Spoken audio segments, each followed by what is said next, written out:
Hungary স্টেশনের profiles কীভাবে screenshot করবেন অথবা হাঙ্গেরি স্টেশনের ডেলিভারিটা আপনি কিভাবে ক্যান্সেল করবেন, এই দুইটা বিষয়ে আজকে কথা বলবো। অনেকেই জানেন না, আপনার কোম্পানি অথবা আপনার অফিসের ম্যানেজার আপনার কাছে হাঙ্গেরি স্টেশনের প্রোফাইলসের স্ক্রিনশট চাইতেছে, কিন্তু আপনি দিতে পারেন না, কারণ আপনি বুঝতেছেন না কোনটা দিবেন। তো চলুন আজকে দেখাবো কিভাবে। এ হচ্ছে আপনার প্রোফাইলস। তাহলে আপনি কি করবেন?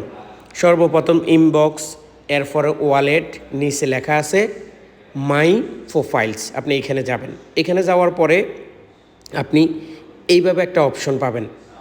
মূলত এইটা হচ্ছে আপনার হাঙ্গেরি স্টেশনের প্রোফাইলস এবং আইডি লেখা আছে, দেখেন আইডি।